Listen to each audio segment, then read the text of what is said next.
નમસ્કાર India news ગુજરાતમાં આપનું સ્વાગત છે. આપ જોઈ રહ્યા છો ચર્ચાને એરણે.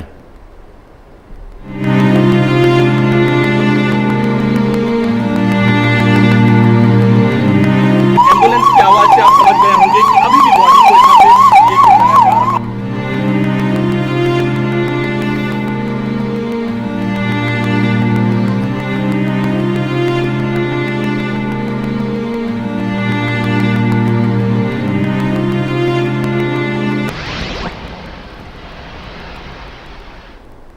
દર્શક મિત્રો, આપ સૌ જાણો છો કે ઓડિશાના બાલાસોર જિલ્લામાં તાજેતરના ઇતિહાસના સૌથી ભયાનક ટ્રેન અકસ્માતમાં લગભગ 275 જેટલા મુસાફરોએ મોતને ભેટ્યા હતા.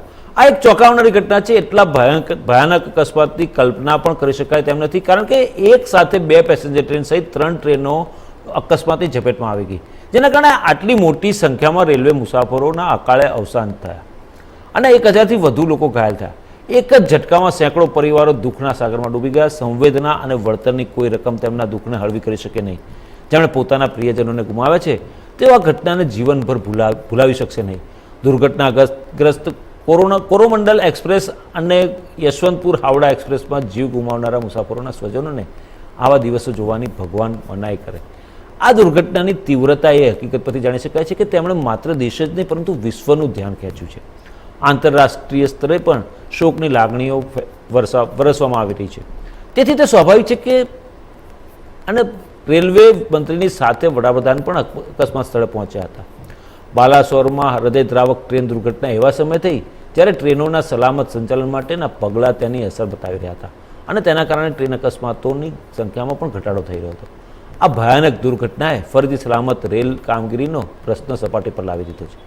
હાલમાં અકસ્માતના મૂળ કારણ સુધી પહોંચી શકાયું નથી, પરંતુ તે સરળતાથી સમજી શકાય કે કાં તો કોઈ ટેકનિકલ ખામી અથવા માનવ ભૂલનું ભયંકર પરિણામ છે.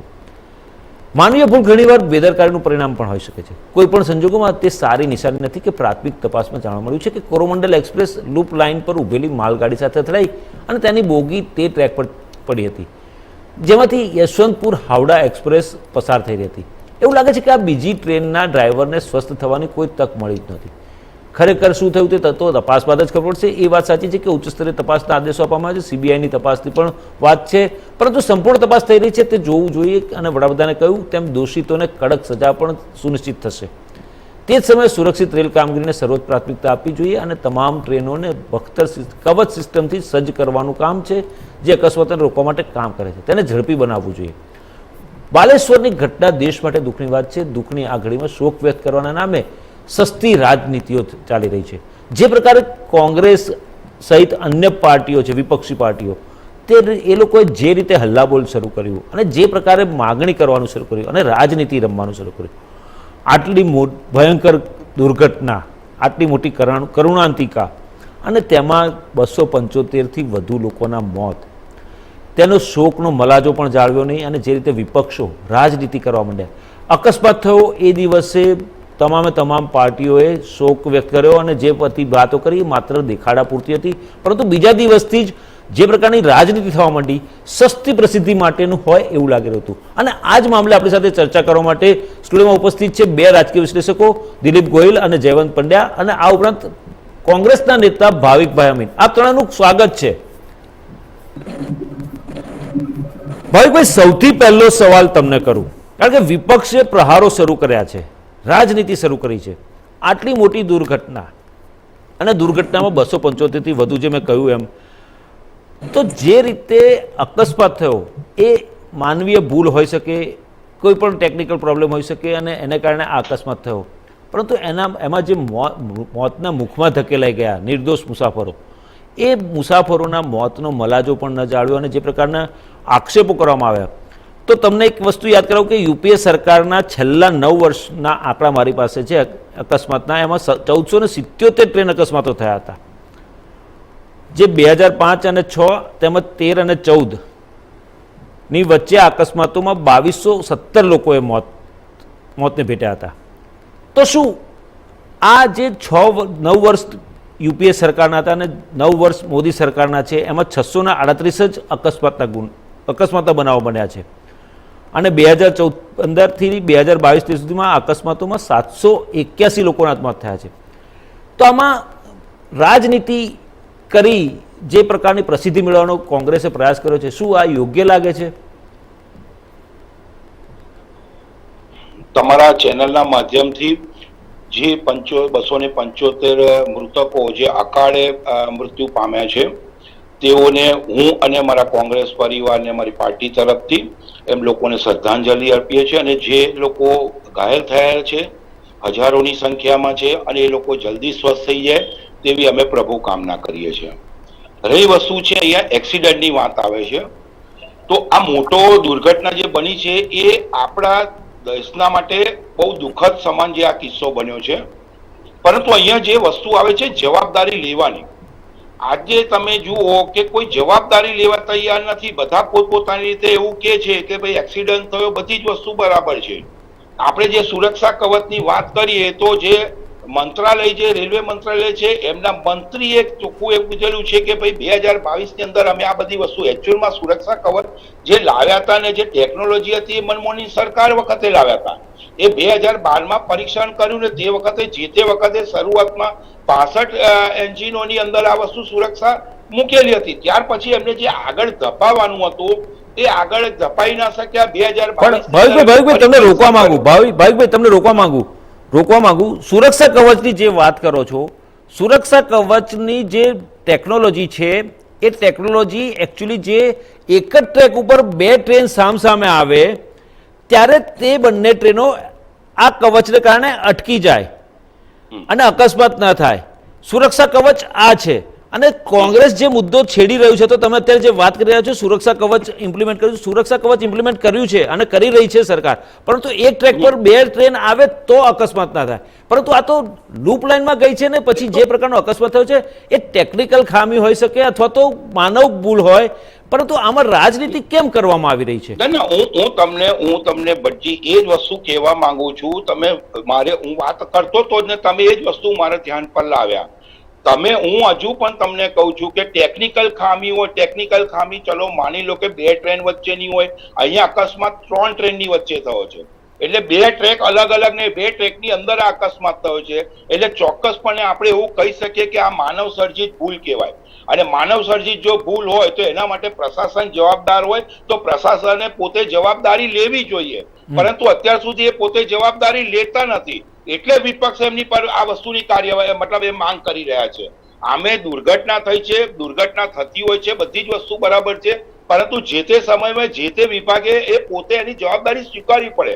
પરંતુ આજે 2 દિવસની ઉપર થઈ ગયું, આજે પણ ફરી એક ટ્રેન તમે જાણ્યું હશે કે ભાઈ એ ખડી પડે એના ડબ્બા. એટલે આ વસ્તુ બનતી હોય છે, પણ જ્યાં માનવ સર્જિત ભૂલો હોય તો એના માટે સરકારે જવાબદારી લેવી જોઈએ. એના અસંખ્ય આપણે દાખલા છે.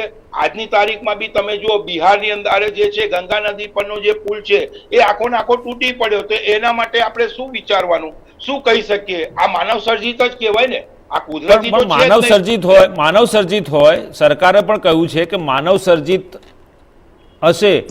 વડાપ્રધાન નરેન્દ્ર મોદીએ પણ કહ્યું છે, રેલ મંત્રી અશ્વિની વૈષ્ણવે પણ કહ્યું છે કે માનવ સર્જિત ભૂલ હશે, માનવ ભૂલ હશે, ક્યાંય પણ જે કોઈ જવાબદાર હશે તેને બક્ષવામાં નહીં આવે. તેમ છતાં પણ જે પ્રકારના આરોપો લગાવવામાં આવી રહ્યા છે, રેલવે મંત્રીનું રાજીનામું શા માટે? રેલવે મંત્રીનું રાજીનામું શા માટે આપે? રેલવે મંત્રી શા માટે આપે? રેલવે મંત્રી થોડા બેઠા હતા એ પેલી જે લાઇન ચેન્જ કરવાની, એમાં જે ટેકનિકલ માણસ હોય એ બેઠા હોય, તો રેલવે મંત્રીનું રાજીનામું શા માટે? એટલે હું તમને એ જ વસ્તુ કહેવા માંગુ છું કે જ્યારે પ્રશાસન પોતે જવાબદાર હોય એની અંદર, તો સ્વાભાવિક રીતે કોઈ પણ રાજીનામું માંગી શકે. એમાં કોઈ અને રાજીનામું હજુ તો સરકારે લેવું કે નહીં લેવું એ તો એમના પર આધાર છે. અમારે કોઈ એવી વસ્તુનો વિષય નથી આવતો. અમે તો જે જવાબદાર વ્યક્તિઓ છે એ જવાબદાર વ્યક્તિઓને આગળ કરી અને એમને રાજીનામું આપે, કાં તો એમની પર કાયદાકીય પગલાં લે.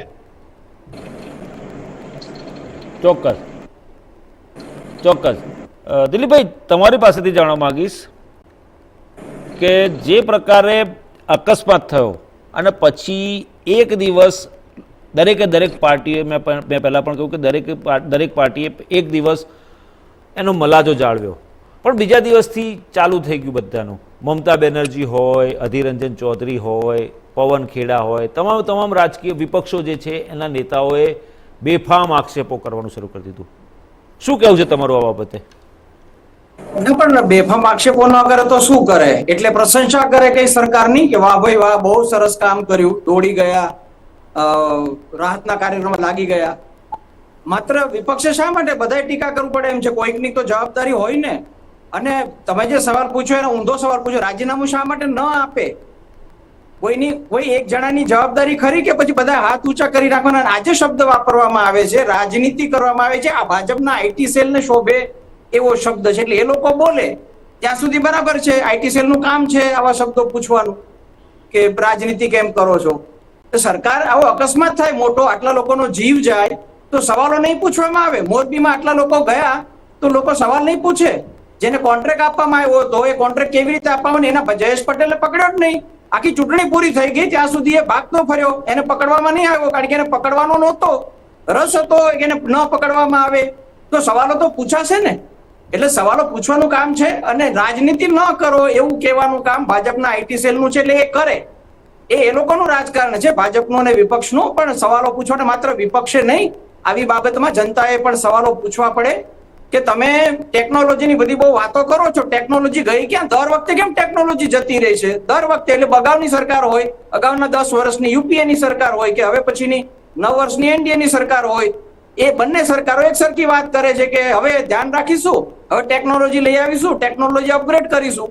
તો અપગ્રેડ કેટલી વાર કરવાની છે? દર વખતે અકસ્માત થાય છે પછી એની રેકર્ડ વાગે છે કે આમાં જે ભૂલ હશે એને નિવારવામાં આવશે. અત્યારે જ એક નવા ઘણી બધી ચેનલો અહેવાલ પણ આપ્યા છે કે સિગ્નલિંગમાં સમસ્યા છે, જરા જોઈ લેજો એવા અહેવાલ આપ્યા છે, એને જોવામાં નથી આવ્યા. ચેતવણી આપવામાં આવી હતી, એ ચેતવણીને ધ્યાનમાં લેવામાં નથી આવી. તો આવો અકસ્માત થાય ત્યારે સવાલ નહીં પૂછાય તો ક્યારે પૂછાશે? એટલે યોગ્ય રીતે જ સવાલ પૂછવામાં આવી રહ્યો છે. સવાલ પૂછવો પડે, રાજીનામા માંગવા પડે. રાજીનામા આપતા નથી એ નફટાઈ અને બેશરમાઈ છે, જે નથી આપતા એ. એક જમાનામાં નૈતિક જવાબદારી જેવી કોઈ ચીજ હતી જે આજે ગાયબ થઈ ગઈ છે. નૈતિકતાની વાત જ નહીં કરવાની. અકસ્માત થઈ ગયો એટલે તો ઠીક છે, હવે અકસ્માત તો થઈ જાય પછી હવે તમે લાગી પડો કેવી રીતે રાહત કાર્ય કરા, કેટલી એમ્બ્યુલન્સ પહોંચી, કેટલી એનડીઆરએફ ની ટીમ પહોંચી, કેટલા લોકોને ઘરે પહોંચાડવા માટે કેટલી બસો દોડાવાય ને કેટલી ટ્રેન દોડાવાય. માત્ર એ પ્રચારનો જ મારો ચલાવવાનો અને પછી વાત કરી દેવાની તપાસ આપીશું રાબેતા મુજબ. અને હવે તો સીબીઆઈ ની તપાસની વાત આવી છે. આપણે તો સામાન્ય રીતે કઈ બહુ મોટો ગુનો બન્યો હોય ત્યારે સીબીઆઈ ની તપાસની વાત કરતા હોય, તો આમાં બી સીબીઆઈ આવી ગઈ, ટેકનિકલ તપાસ પણ આપી છે, સાથે સાથે સીબીઆઈ ની તપાસ પણ આપી દીધી છે. એટલે સવાલો થવાના છે. વિપક્ષને જે રીતે કરવા એ કરે, પણ મૂળ વાત એ છે આ રીતે સવાલો થવાના છે. કોઈની આમાં જવાબદારી નક્કી થવી જોઈએ. અને બીજું બજેટની પણ વાત આવી છે. બજેટ માંગવામાં આવ્યું હતું જુદા જુદા વિભાગો દ્વારા સુરક્ષાની વ્યવસ્થા કરવા માટે.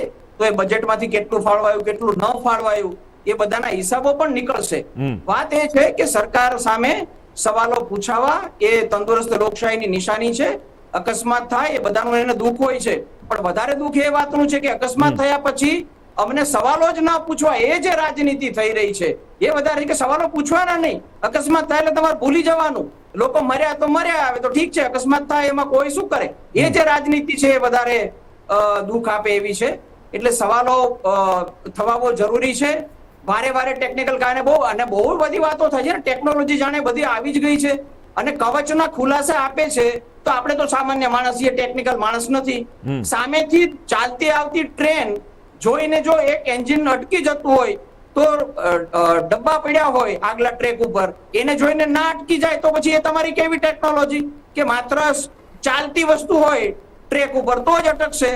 એ ડબ્બા પર કઈ ભૂસ્ખલન થયું, મોટો પથ્થર આવીને પડ્યો, એ પથ્થર સ્થિર છે એટલે પછી એને કવચમાં ટેકનોલોજીમાં કવર નહીં કરવામાં આવે તો ભાઈ તમારી ટેકનોલોજીમાં કઈ ખામી છે. તો તમે બહુ દાવા કરો છો કવચ ટેકનોલોજી બહુ ઉત્તમ પ્રકારની છે, તો જરા સમજાવો કે ટેકનોલોજી ખરેખર કામ કેમ કરે છે. અને 2 ટ્રેક છે, બાજુમાં ચાલતો હોય, 2 ટ્રેક વચ્ચે અંતર કેટલું હોય? 10, 12, 15. હું ટેકનિકલ માણસ નથી, મને એક્ઝેક્ટ માપ નથી ખબર, પણ 2 ટ્રેન વચ્ચે આપણે જોઈએ છીએ કેટલું અંતર હોય છે.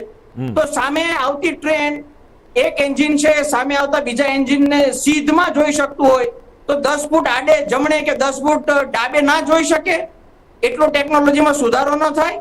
સવાલો આવા એક અકસ્માત થશે ત્યારે સવાલો થશે. એમાં રાજનીતિની વાત આવતી નથી. રાજનીતિ ના કરો એ ભાજપના આઈટી સેલનો સવાલ છે. એ જાણે અને વિપક્ષ જાણે. વિપક્ષે જે જવાબ આપવો એ આપે. વિપક્ષને આવડતું નથી આવા સવાલ, આવી અકસ્માત થાય ત્યારે સરકારને કેવી રીતે ઘેરવાની હોય એ બધી બાબત જુદી છે. આપણે નાગરિકો તરીકે રેલવેમાં મુસાફરી કરવાની છે. ટેકનોલોજીની વાત વચ્ચે રેલવેની મુસાફરી હજી એટલી સલામત નથી. એ આપણું ચિંતાનું કારણ છે ને ચિંતા આપણે વ્યક્ત કરવી પડે. સત્તામાં જે પણ બેઠા હોય આપણે નાગરિકોએ પણ ચિંતા વ્યક્ત કરવી પડશે કે સેફટી માટે હજી પણ બહુ બધું કરવાનું બાકી છે. ચોક્કસ.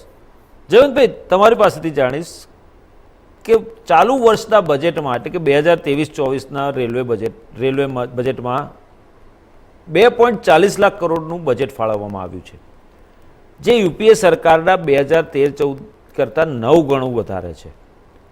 આટલું બધું મોટી સંખ્યામાં બજેટ ફાળવ્યું હોવા છતાં અને 98% સ્ટેશન આધુનિક સિગ્નલ સિસ્ટમ સાથે જોડાઈ ગઈ છે અત્યાર સુધીનો જે ડેટા કહે છે રેલવે મંત્રાલયના અને કેન્દ્ર સરકારના, તેમ છતાં આ પ્રકારનો અકસ્માત થવો તેના માટે જવાબદાર શું?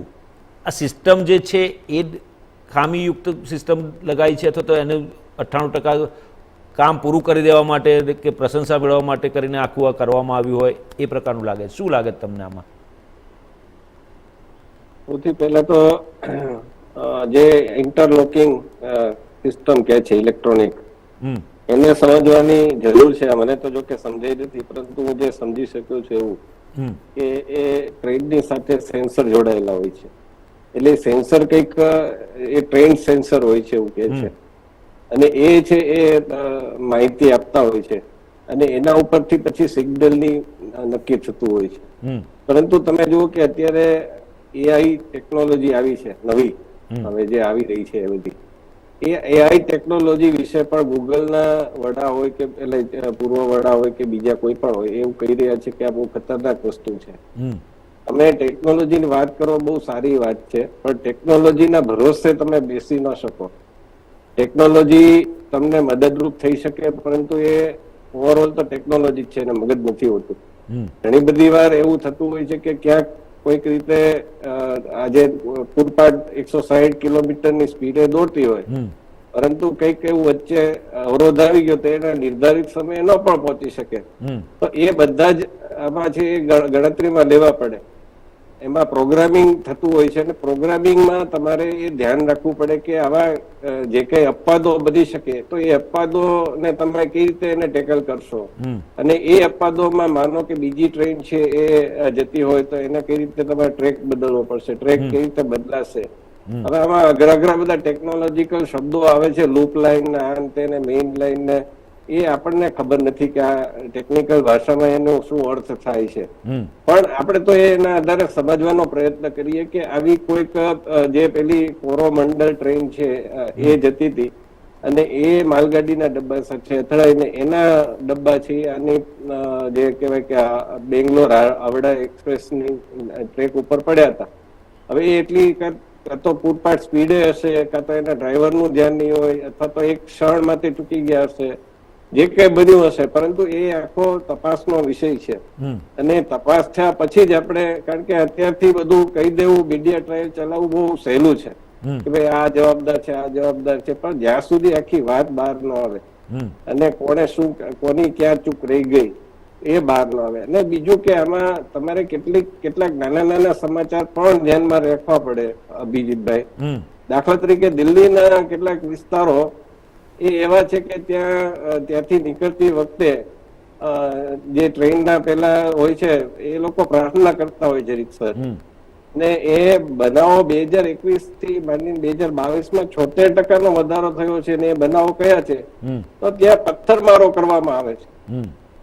એવી જ રીતે વંદે ભારત જ્યાંથી ચાલુ થઈ, આપણે ગુજરાતમાં ખબર છે કે ગુજરાતમાં પણ એ પ્રકારનું બનાવો બનતા હતા અને એવા ઘણી બધી જગ્યાએ પશ્ચિમ બંગાળમાં પણ બન્યા છે, રાજસ્થાનમાં પણ મારા ખ્યાલ પ્રમાણે બન્યા છે. તો આવા ઘણા બધા બનાવો, એટલે આવા તત્વો છે એ તો તમારા વિકાસને અવરોધવાનો ભરપૂર પ્રયાસ કરશે.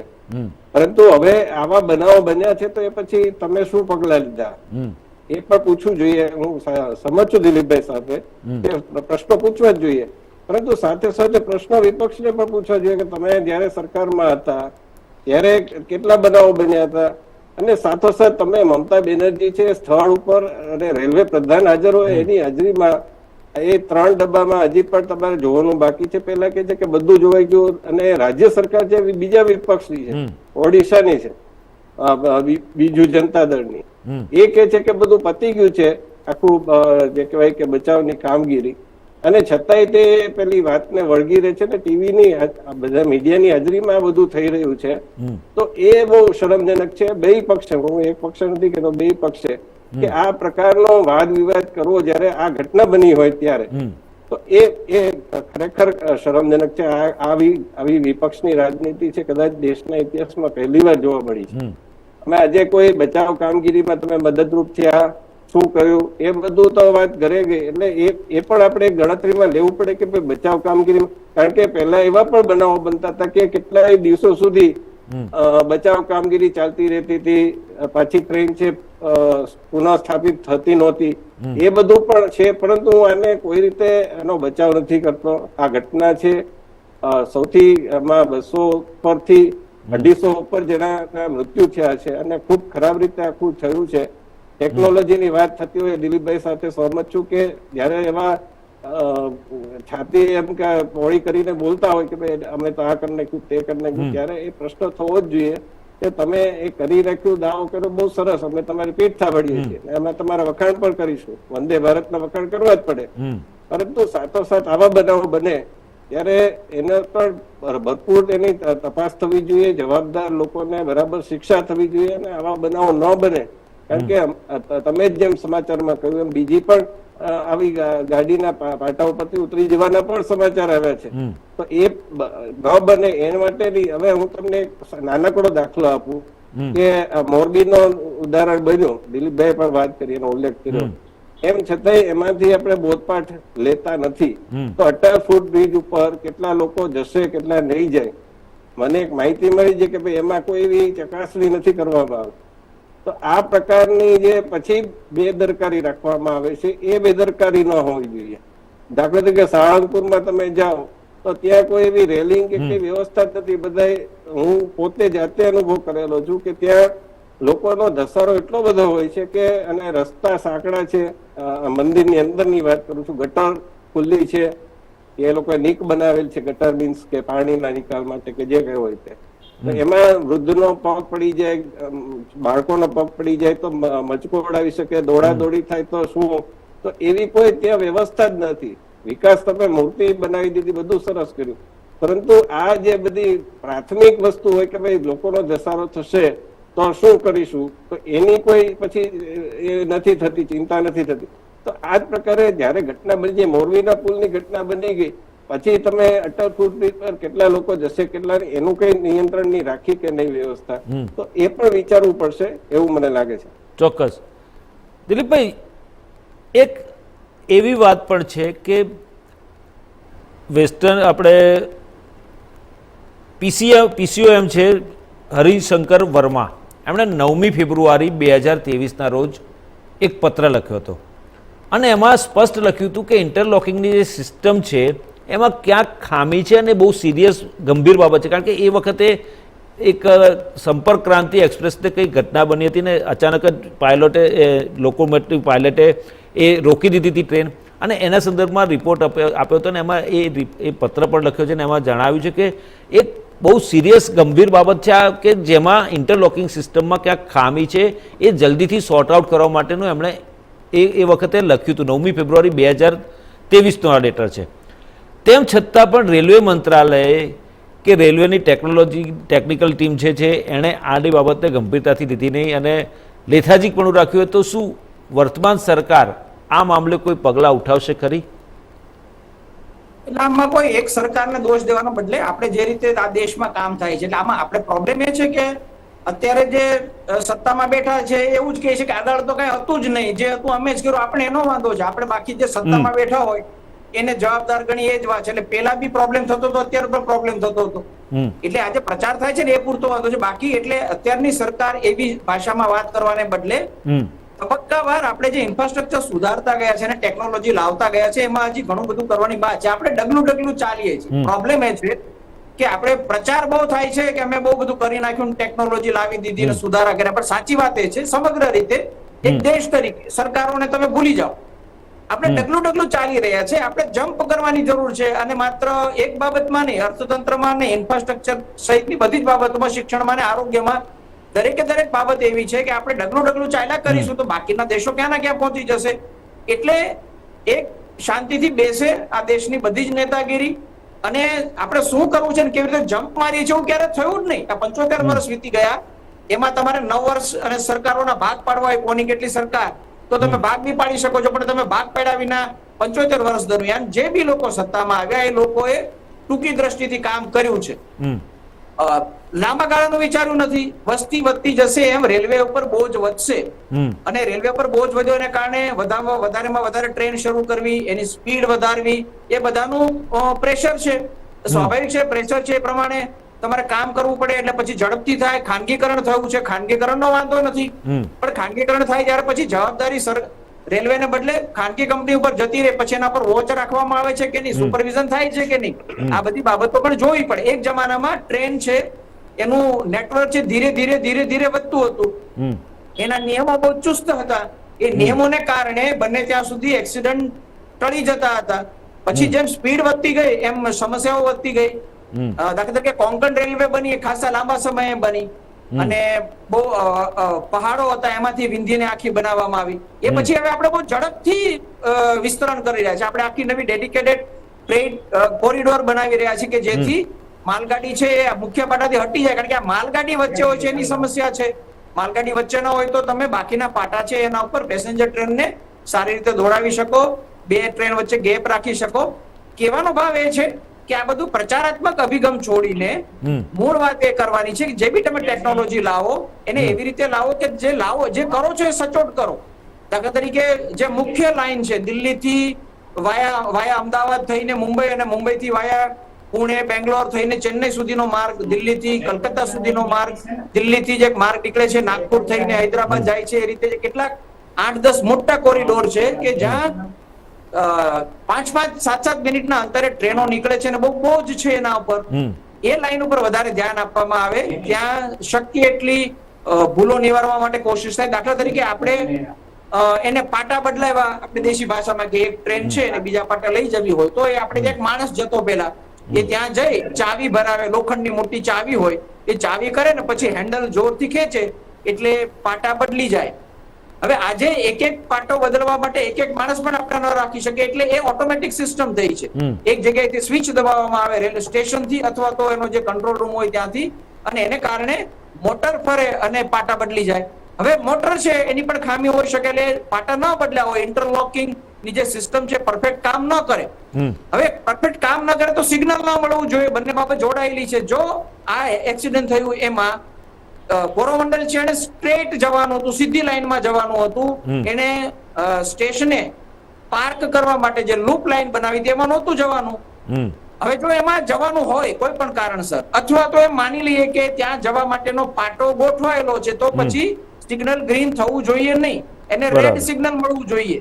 એ નથી મળ્યું, એટલે ઇન્ટરલોકિંગ બરાબર થયું નહીં, ચેન્જ ન થયું. માલગાડી ગઈ હશે ત્યારે કરવામાં આવ્યું હશે, પછી એ મેઇન લાઈન થ્રુ થઈ જાય એ પ્રકારે થવું જોઈએ, પછી ગ્રીન સિગ્નલ થવું જોઈએ.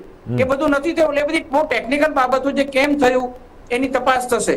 પણ એ તપાસ કર્યા પછી દર વખતે આપણે રેકર્ડ સાંભળવા મળે છે. એનું દુઃખ છે કે ટેકનિકલ ખામી હતી, હવે અમે નિવારીશું. તો એને થોડીક કાળજી લઈને કે જ્યાં વધારે ટ્રાફિક છે ત્યાં થોડું ધ્યાન આપવામાં આવે, બાકીની જગ્યાએ બહુ ટ્રેનને સ્પીડથી દોડાવવી કે વધારે પડતી ટ્રેન દોડાવવાની લાય રાખ્યા વિના ત્યાં રાબેતા મુજબનો થોડો ટ્રાફિક ચાલતો રહે, અને મેઇન લાઈનોનું એકવાર બધું સુધરી જાય, પાટા સુધરી જાય, સિગ્નલ સુધરી જાય, પછી બીજી જગ્યાએ કામ કરવા. બજેટ છે મોટું, પણ તમે બજેટને વેચી નાખો આખા ભારતમાં તો બધાને ટુકડા મળે તો એક પણ કામ પૂરું નહીં થાય. તો એના બદલે પોલિટિકલી ન વિચારીને કોઈ વિસ્તારોને થોડો સમય એવું થશે કે અમને અન્યાય થાય છે, એ અન્યાયને એ થોડુંક સહન કરીને વિપક્ષને વિશ્વાસમાં લઈને કે તમે એક જગ્યાએ આપણે બધું ફંડ પેલા વાપરીએ જેથી કમસે કમ મેઇન લાઈનો છે એ સલામત થઈ જાય. આવું કંઈક અલગ રીતે વિચારવાની જરૂર છે. તો આ સરકારને પેલી સરકારનું આપણે ન કહેવું પડે. આજ સુધીની બધી સરકારોએ લોંગ ટર્મ પ્લાનિંગ નથી કર્યું, એનું આજે આપણે ભોગવવું પડે છે. ચોક્કસ. જયવંતભાઈ, તમારી પાસે આવું છું તમારી પાસે. જયવંતભાઈને એક સવાલ પૂછી લઉં. જયવંતભાઈ, અત્યારે આપણા દેશની ભારતીય રેલ છે એ આખા વિશ્વમાં અને એશિયામાં બહુ ફેમસ છે, કારણ કે સૌથી લાંબી એની રેલ લાઈનો છે, અને જે પ્રકારની લેટેસ્ટ ટેકનોલોજી સાથે આપણે આગળ વધી રહ્યું છે અત્યારે, સેમી હાઈ સ્પીડ ટ્રેન ચાલી રહી છે, વંદે ભારત એક્સપ્રેસ શરૂ થઈ છે, ઘણા બધા લગભગ 18 થી 19 વંદે ભારત એક્સપ્રેસ અલગ અલગ વિસ્તારોમાં ચાલે, અલગ રાજ્યોમાં ચાલી રહી છે, બુલેટ ટ્રેન પણ આવી રહી છે. આ જે અકસ્માત થયો એ ટ્રેન જે હતી કોરોમંડલ એક્સપ્રેસ, એની સ્પીડ હતી 128 કિલોમીટર પ્રતિ કલાક. એ લૂપ લાઇનમાં જતી રહી, માલગાડી ઊભી હતી, એના ઉપર એનું એન્જિન ચડી ગયું અને એના ડબ્બા 21 ડબ્બા ખડી પડ્યા. અને જે પ્રકારે બીજી ટ્રેક ઉપર જે આવતી હતી, હાવરાથી આવતી હતી ટ્રેન, એ ટ્રેન કોરોમંડલ એક્સપ્રેસની બોગીઓ પડી હતી, એની સાથે ટકરાઈ. એની સ્પીડ હતી 126 કિલોમીટર પ્રતિ કલાકની. હવે આ પરિસ્થિતિમાં જો સેમી હાઈ સ્પીડ રેલવે ચાલી રહી છે અને આવી ઘટનાઓ બની રહી છે, હવે ભવિષ્યમાં આવી ઘટના ન બને આપણે સૌ પ્રાર્થના કરીએ, પરંતુ ટેકનિકલ ખામી ક્યાંક આવીને બની ગઈ તો શું? એના માટે આપણી જે ટેકનોલોજી છે એમાં ક્યાંક ખામી રહી ગઈ છે કે રેલવે ટ્રેક જે બનાવવો જોઈએ જે પ્રકારની સ્પીડ સાથેનો, અથવા તો જે પ્રકારની સિસ્ટમ ઇમ્પ્લિમેન્ટ કરી છે, ઇલેક્ટ્રોનિક ટેકનોલોજી જે લાવ્યા છે અથવા તો ઇમ્પ્લિમેન્ટ કરી છે, એ સુધારવાની જરૂર છે. શું લાગે તમને? નહીં, એટલે સુધારવાનું તો ઘણું બધાની જરૂર છે. સૌથી પહેલું તો મને લાગે છે કે સમય પાલન નથી થતું આપણી ટ્રેનોમાં. એટલે એનું આદર્શ ઉદાહરણ આપણે લેવું હોય ને કેવી રીતે થાય છે એનું જો આપણે શીખવું હોય તો મને લાગે છે કે મને તો મુંબઈની ટ્રેનનો અનુભવ છે, લોકલ ટ્રેનનો, કે એ જે રીતે સમયસર દોડતી હોય છે અને એમાં જો સમય ચૂકી જાય, કારણ કે મુંબઈ ગરાવ જે હોય છે એ બધા એના સમય સાથે એને ચાલવાનું હોય છે.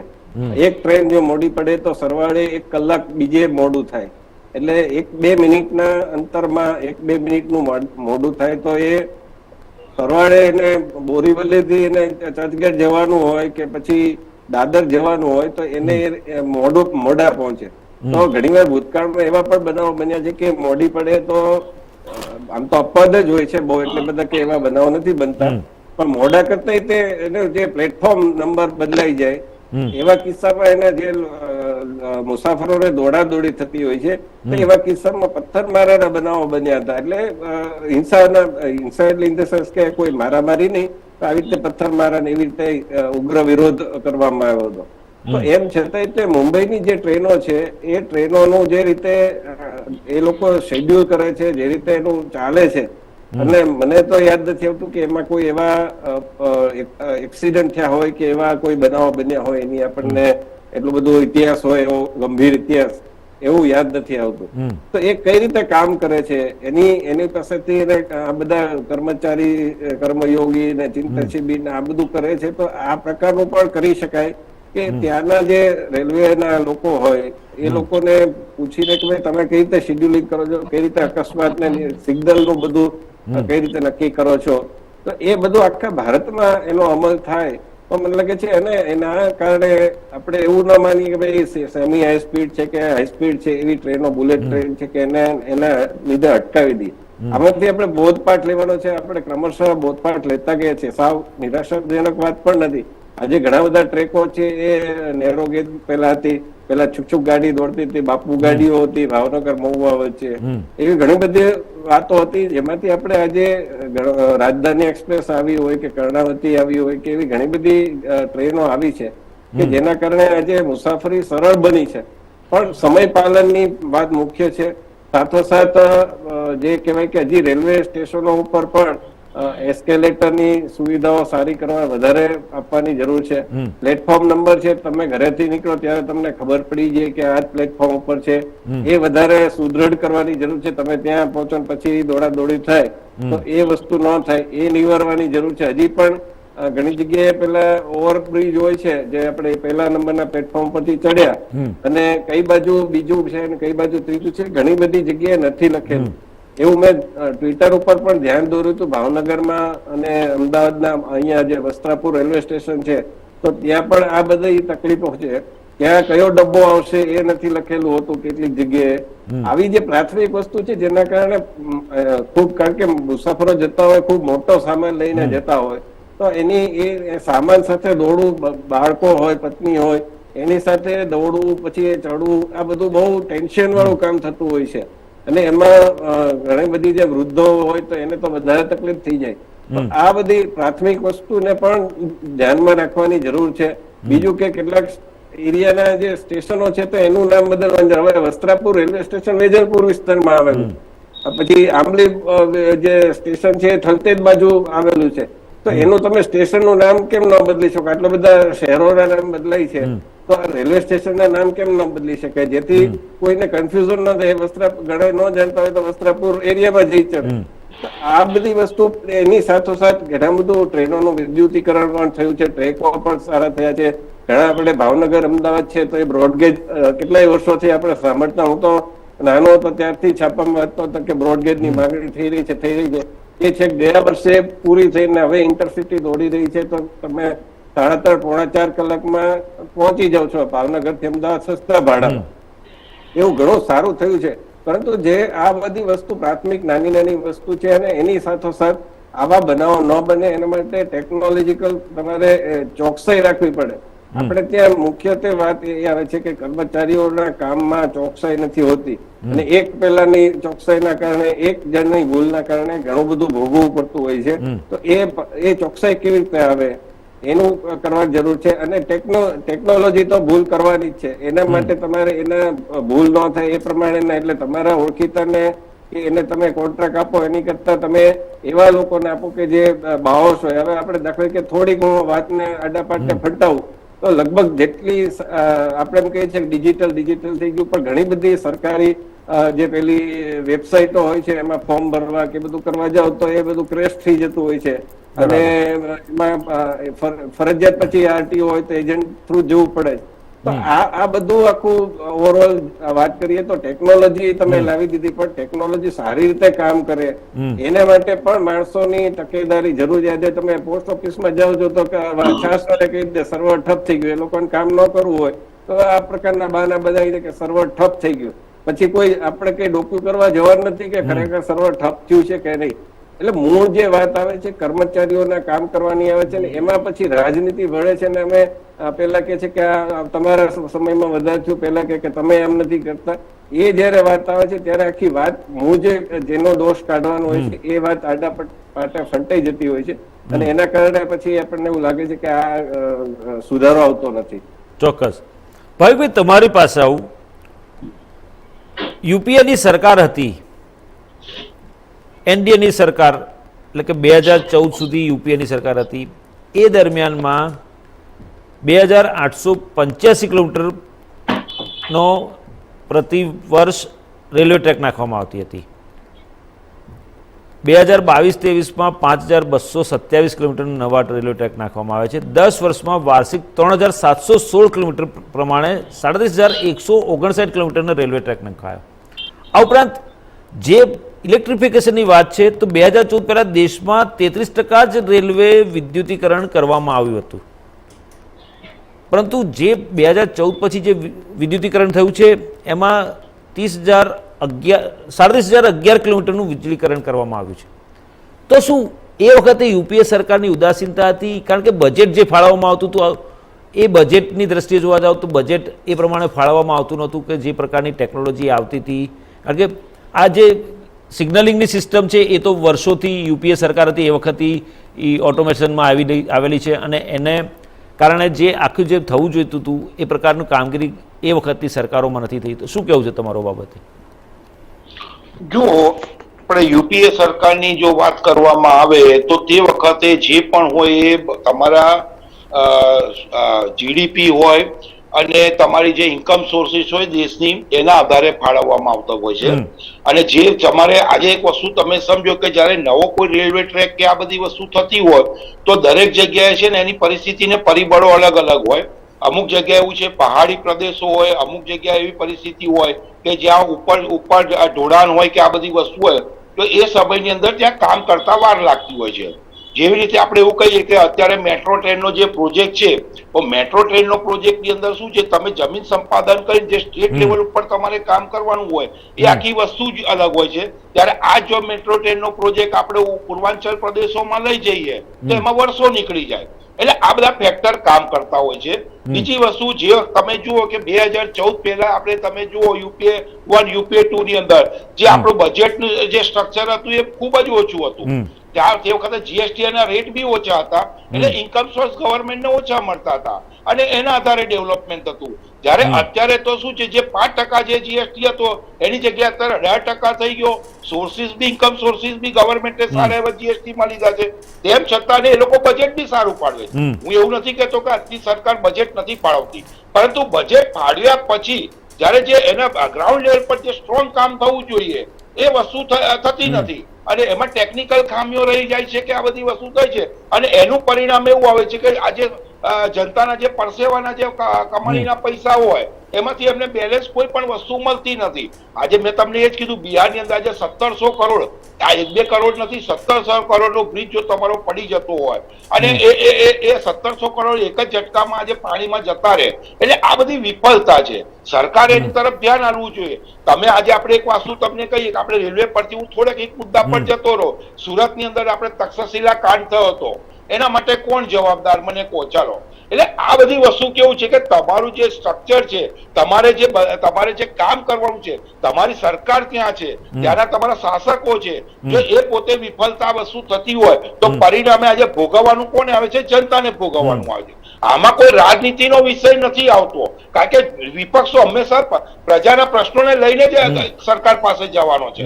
અત્યારે અમે વિપક્ષમાં બેઠા છે એટલે પ્રજાના પ્રશ્નો લઈને અમે જઈશું. આ જ એનડીએ હતી, જે અમે જે વખતે 2014માં એ વખતે અમારી સરકાર હતી, તે વખતે એ લોકો પોતે પણ રાજીનામું માંગતા હતા અને એ લોકો બી અમને પ્રશ્નો પૂછતા હતા, પરંતુ અમે કોઈ દિવસ એવું નથી કીધું. તમે મને એક સ્ટેટમેન્ટ અમારા કોઈ નેતાનું 2014 પહેલાનું આપો કે ભાઈ એ લોકો રાજનીતિ કરે છે. અમે કોઈ દિવસ એવું નથી કીધું, કારણ કે રાજનીતિ થવી જ જોઈએ. લોકશાહી દેશની અંદર જો તમારો અવાજ હશે તો જ કોઈ બી સરકાર કામ કરશે, એવું છે જ નહીં. પરંતુ અહીંયા પરિસ્થિતિ અલગ છે.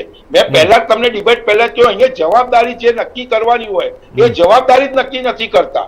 મોરબીની અંદર પુલ તૂટી પડ્યો તો એની કોઈ જવાબદારી નક્કી નહીં. તમારે આપણે નર્મદા કેનાલમાં ગાબડા પડે તો કે છે નોળિયો કોતરી ગયો, ઉંદેડા કોતરી ગયા. એટલે આવા જવાબો આપવાના અને આવી રીતે તમે જવાબદારી નક્કી કરો તો ચોક્કસ હું તો કહું છું ને, મને મારી પાર્ટી પર ગર્વ છે. અમે વિપક્ષમાં બેસીને કે અમે અવાજ ઉઠાવીએ છીએ અને અમે રાજનીતિ કરીએ છીએ. બરાબર. દિલીપભાઈ, છેલ્લો સવાલ કરું તમને, સમયનો અભાવ છે. જે પ્રકારની ટેકનોલોજી આવી રહી છે અથવા તો જે પ્રકારની સ્પીડ વધી રહી છે, તો આ જે મોટો અકસ્માત થયો, 275 કે એનાથી વધારે લોકોના મોત નીપજ્યા, આના પરથી વર્તમાન સરકારે શું બોધપાઠ લેવો જોઈએ? વર્તમાન સરકાર શબ્દ અગેન વાપરીશું તો એનું આવે છે, એટલે ખાલી કહેવાનો ભાવ એ છે કે અગાઉની સરકારે કામ ઓછી કરતી અને વાતો વધારે કરતી હતી. અત્યારની સરકારે કામ ઓછી કરે છે અને વાતો વધારે કરે છે. એકચ્યુઅલી બહુ જ વાતો કરે છે, એટલે કોઈ સુધારો થયો નથી. આપણે આમાંથી બહાર નીકળીને આપણે જે ઝડપથી વસ્તી વધી રહી છે એના માટે આપણે ટ્રાન્સપોર્ટેશન, શિક્ષણની વ્યવસ્થા, દવાખાના, એ બધી જે પાયાની સુવિધાને વધારે સારી કરવી છે એના ઉપર અલગ રીતે ધ્યાન આપવાની જરૂર છે. એનું એલોકેશન વધારવાની જરૂર છે. અમે કેટલા કિલોમીટરના રસ્તા કર્યા એના કરતા તમે કેટલા ટકા ફાળવણી કરી હતી, અગાઉનું બજેટ સરખાવો અને અત્યારનું બજેટ સરખાવો એટલે ખબર પડી જશે. કારણ કે બહુ આંકડાની રમત છે, એમાં સામાન્ય લોકોને સમજ નથી પડતી. એ બધી પ્રચારની બાબતો છે. અગાઉની જેમ જ અત્યારે પણ લહારિયા વેડા ચાલે છે. એ બધામાંથી બહાર નીકળીને, પક્ષાપક્ષીમાંથી બહાર નીકળીને એક પ્રજાલક્ષી દબાણ કરવાની જરૂર છે કે જે ખોટા રસ્તે જાગ જમાળમાં અને એમાં પૈસા વપરાય છે, પ્રચારમાં ને એ બધામાં, એ પૈસા બંધ કરીને પાયાની સુવિધાઓ પર મેક્સિમમ ધ્યાન અપાવવા. એમાં પેલું જે 40% કમિશન છે બંધ કરો ને, બીજી કોઈ જગ્યાએ કમિશન લેજો. આ જે પાયાની સુવિધાઓ છે અત્યારે એને કમસે કમ બંધ કરો અને 40% કમિશનમાં લોકોના ખવાઈ જાય છે એ અટકાવીને પાયાની બધી સુવિધા, માત્ર રેલવેની બધી જ સુવિધાઓ નક્કર થાય, લાંબા ગાળાની થાય, એવું એક જનમત આખા દેશમાં ઉભો થાય તો રસ્તો થાય. પછી આ સરકાર હશે કે નવી સરકાર હશે, એ દબાણ હશે જનતાનું તો જ કઈક પરિણામ આવશે. બાકી આપણે આ રેકર્ડ દર વારે વારે અકસ્માત થશે, વારે વારે એક જ રેકર્ડ આપણે સાંભળ્યા કરીશું. ચોક્કસ. ભાવિકભાઈ, જયવંતભાઈ, દિલીપભાઈ, આપ ત્રણેય અમારી સાથે જોડાયા, ચર્ચામાં ભાગ લીધો બદલ ખૂબ ખૂબ આભાર. તો દર્શક મિત્રો, જે રીતે ઓડિશાની બાલાસોરમાં જે ટ્રેન દુર્ઘટના થઈ, કરુણાંતિકા સર્જાઈ, 235 કે તેથી વધુ લોકોના મોત નીપજ્યા, અને જે પ્રકારે ટ્રેનનો અકસ્માત છે, લૂપ લાઇનમાં ઊભેલી માલગાડી અને કોરોમંડલ એક્સપ્રેસ આવવાનો સમય આવે છે, ગ્રીન સિગ્નલ હોય છે એટલે લોકોમોટિવ પાયલટ એને આગળ વધારે છે અને અચાનક જ એ ટ્રેન લૂપ લાઇનમાં ટર્ન થાય છે અને એનું એન્જિન માલગાડી ઉભેલી માલગાડી પર ચડી જાય છે અને એને કારણે અકસ્માત સર્જાય છે અને કોરોમંડલ એક્સપ્રેસના 21 ડબ્બા ખડી પડે છે. 21 ડબ્બા ખડી પડ્યા એ જે બીજી લાઈન હતી, જે ડાઉન લાઈન હતી, એની પર પડ્યા અને જે પ્રકારે ત્યાં આગળ હાવરાથી ચેન્નઈ જઈ રહેલી ટ્રેન આવી રહી હતી, તો જે પ્રકારનો એક્સિડન્ટ થયો અને એ પણ આવી અને એના પણ 2 બોગીઓ ખડી પડી અને જે અકસ્માત થયો અને આ જે ગંભીર અકસ્માત છે એ ક્યાંક ને ક્યાંક માનવ ભૂલનું પરિણામ છે. પરંતુ જે પ્રકારની ઘટના થઈ, 275 લોકોના મોત થયા, રેલવે મંત્રી અશ્વિની વૈષ્ણવ અકસ્માત થયો એ દિવસથી લઈને લગાતાર ત્યાં છે. હવે રેલવે ટ્રેક પાછો રિલોકેટ થઈ ગયું છે બધું, અને જે પ્રકારની કામગીરી કરવામાં આવી અને જે પ્રકારનું લાઇન શરૂ કરી દેવામાં આવી, ટ્રેનનું આવાગમન ચાલુ થઈ ગયું છે અને જે પ્રકારની 24 કલાક સતત કામ કર્યું, NDRF, SDRF બધાએ કામ કરીને જે મૃતકો હતા એમની ડેડ બોડી કાઢી, જે ઇન્જર્ડ હતા એ લોકોને હોસ્પિટલમાં લઈ ગયા, સારવાર ચાલુ થઈ, જે પ્રકારનું આખી મિનિસ્ટ્રી, વડાપ્રધાન નરેન્દ્ર મોદી પણ પોતે ત્યાં ગયા અને પરંતુ કોંગ્રેસ વિપક્ષના નેતાઓ પણ ત્યાં ગયા, ત્યાં જઈને વાતો કરી, ત્યાં જઈને જોયું બધું, ઘટના સ્થળ પર નિરીક્ષણ કર્યું. પછી જે રાજનીતિ શરૂ થઈ, આ અત્યારે સમય નથી રાજનીતિનો. કોઈ પણ પક્ષ હોય, કોઈ પણ પક્ષની સરકાર સમયમાં અકસ્માત થયો ત્યારે રાજનીતિ ન કરવી જોઈએ. રાજનીતિ કર્યા વગર આ બધી પાર્ટીઓ, સત્તાધારી પાર્ટી અને વિપક્ષોએ ભેગા મળી હવે પછી આવા અકસ્માત ન થાય તેના માટે કોઈક એવી રૂપરેખા તૈયાર કરવી જોઈએ, એવી લાઈન તૈયાર કરવી જોઈએ જેથી કોઈ પ્રકારનો પ્રોબ્લેમ ન થાય. તો તેવો પ્લાન કરવા જોઈએ. વિપક્ષને પણ વિશ્વાસમાં લેવા જોઈએ, રાજકીય સત્તાધારી પાર્ટીએ, જેથી કોઈ પ્રકારની પ્રોબ્લેમ્સ ઊભા ના થાય અને જે પ્રકારની સ્ટ્રક્ચર હોવું જોઈએ, જે પ્રકારની ટેકનોલોજી આવી રહી છે, ટેકનોલોજીમાં કોઈ પ્રકારની ખામી ન સર્જાય. તો ખામી સર્જાય તો એના બદલામાં ઓપ્શનલ વ્યવસ્થા પણ હોવી જોઈએ. એ પ્રકારનું આખું માળખું તૈયાર થાય એવી વ્યવસ્થા થવી જોઈએ અને એ માટે તમામ પક્ષોએ એક સાથે થઈને કામ કરવું જોઈએ. દર્શક મિત્રો, ચર્ચાના અત્યારે બસ આટલું જ. વધુ સમાચાર અપડેટ્સ માટે જોતા ઇન્ડિયા ન્યૂઝ ગુજરાત, ગુજરાતી ધડકન. નમસ્કાર.